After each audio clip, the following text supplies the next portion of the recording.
Stewardess hears crying in the bathroom and finds a child holding onto a strange bag.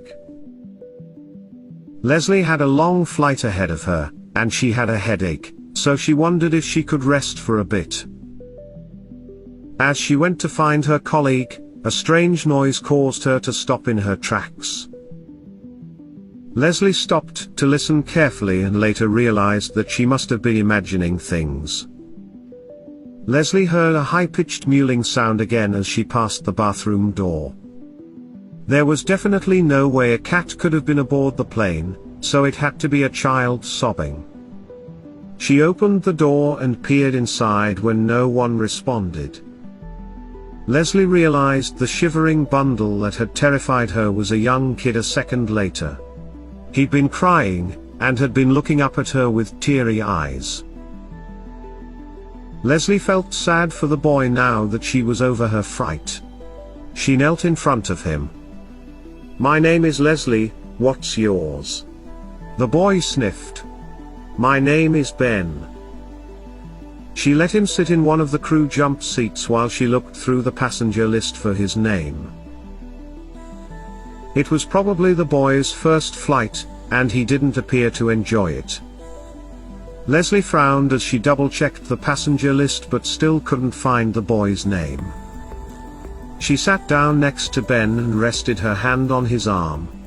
"Are you lost, Ben? I can assist you if you tell me where your family is." Ben started sobbing more.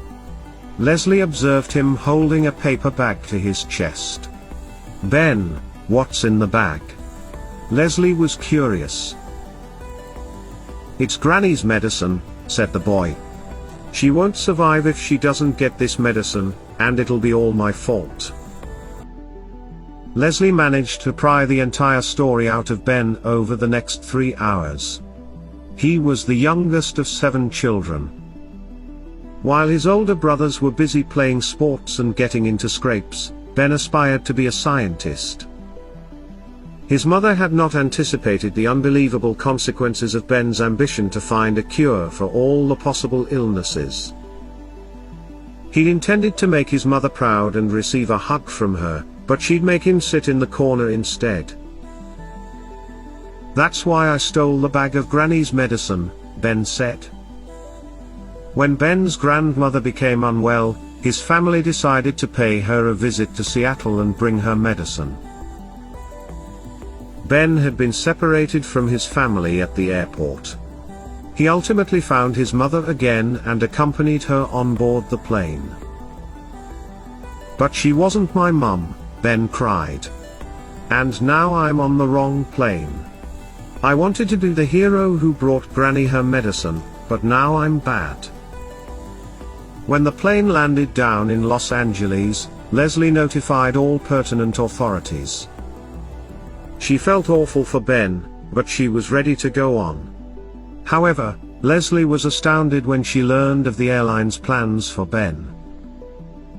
She locked her gaze on the youngster she was now compelled to care for and share her hotel room with.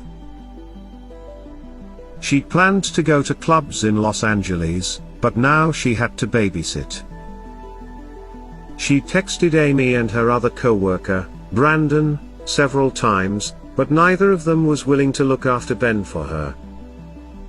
She'd contemplated hiring a babysitter in the area but realized she couldn't afford it. Suddenly Leslie's phone rang, and when she answered, she was shocked. It was her mom calling to tell Leslie that her baby was not keeping well. "Mom, what happened? When we last spoke, Joe was doing well. Have you seen a doctor?" Her mother said they did and had also been directed to a specialist. "We have a meeting later this week. They mentioned a genetic illness, and you might be required to come in for tests as well because you are his mother." Leslie agreed, as she would do anything for her baby. Leslie's eyes welled up with tears as she examined the package of pills Ben offered her. "If I can't save my granny, I can at least help you," Ben said. "Take them for Joe, so he can be healthy again." But Leslie said she had a better idea and purchased a plane ticket for Ben on her own dime. She then scheduled time off and agreed to join Ben on his flight home. When the two arrived in Seattle, Leslie watched as Ben's mother covered him with kisses and vowed never to ignore him again. Unfortunately, Leslie's reunion with her family was less than joyful. She was surprised to see how pale and thin Joe had gotten since she last saw him. Joe's condition did not improve as the days passed. The specialist couldn't find out what was wrong with the youngster.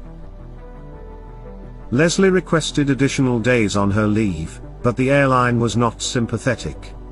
Despite Joe's illness, they refused to pay her for her time off. Money was running low after another week of caring for Joe and paying for doctor's visits.